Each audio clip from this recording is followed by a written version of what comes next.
जय गुरुदेव। वास्तु चेतना चैनल में आपका सभी का स्वागत है।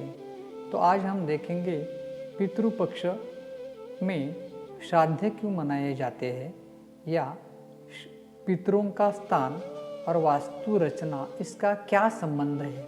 ये दो बातें हम देखेंगे और दूसरे वीडियो में पितरों की तकलीफें या पितृदोष हमें ही क्यों लगता है, हमारे ही पितर हमें तकलीफ़ें क्यों देते हैं और अगर हमें बुज़ुर्गों की प्रतिमा लगानी है तो कौन सी दिशा में लगानी है या नहीं लगाना है, उसके पीछे का शास्त्र क्या है, ये दूसरे वीडियो में दिखाई देगा।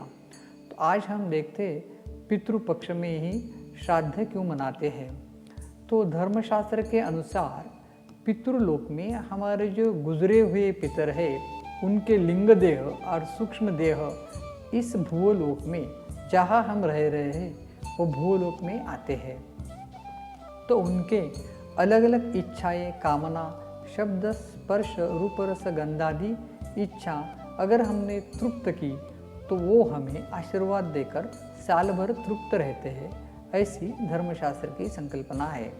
इसीलिए जिस तिथि में हमारे पितर गुजरे हैं तो उस तिथि में अलग अलग प्रकार के मिष्टान्न पितरों के माध्यम से खिलाए जाते हैं और कई जगह पर वो मिष्टान्न अग्नि को समर्पित करके अग्नि तत्व और आकाश तत्व को देकर वो भी पितरों तक पहुँचते हैं।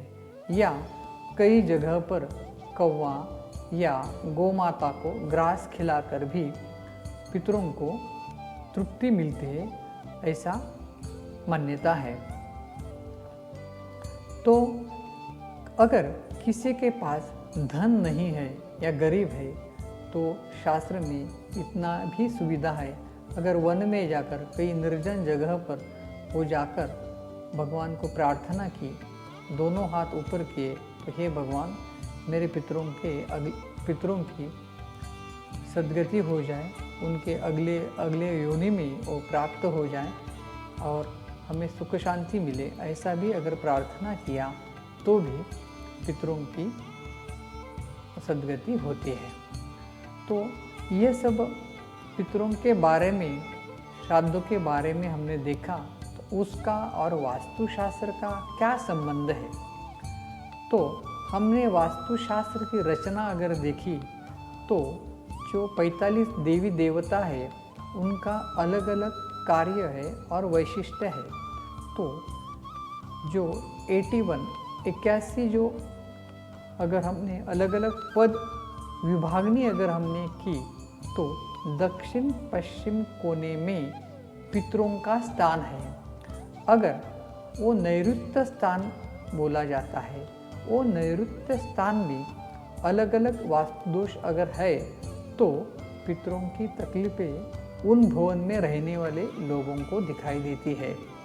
जैसे कि नैऋत्य में अगर टॉयलेट है, नैऋत्य में द्वार, बोरवेल, कुआं है, बड़ा प्रांगण नैऋत्य में है, या नैऋत्य में टेरेस या कट है या डक्ट है, ऐसे अन्य प्रकार के कई दोष अगर नैऋत्य दिशा में या पितृस्थान में है तो जरूर ऐसा अध्ययन है उस भवन में रहने वाले लोगों में पितृदोष के कारण अलग अलग प्रकार की तकलीफें दिखाई देती है। तो अगर उससे छुटकारा पाना है तो वास्तु की अलग अलग उपाय पद्धति का अवलंब कर सकते हैं। और उपासना पद्धति से अगर हम देखे जाए तो पितरों के जो स्वामी हैं दत्त भगवान, उसका नामस्मरण करने के बाद भी उनको सद्गति प्राप्त होने में मदद होती है। जैसे कि श्री गुरुदेव दत्त ये मंत्र का जाप या ये नाम का नामस्मरण अगर किया तो उनको सद्गति होने में मदद होती है। और नियमित स्तर से ये श्राद्ध करना भी आवश्यक है। तो ये हमने पितृपक्ष में श्राद्ध क्यों करते हैं और उसका वास्तु में महत्व क्या है ये देखा। तो अगले वीडियो में आप ज़रूर देखिए। हमारे ही पितर हमें तकलीफ़ क्यों देते हैं, या उनकी परिभाषा क्या है, या अगर हमें ये गुजरे हुए पितरों की प्रतिमा लगाना चाहिए या नहीं लगाना चाहिए। अगर लगाना ही है तो वास्तु के कौन से दिशा में वो प्रतिमा लगाना चाहिए, ये हम अगले वीडियो में देखेंगे। धन्यवाद। जय गुरुदेव।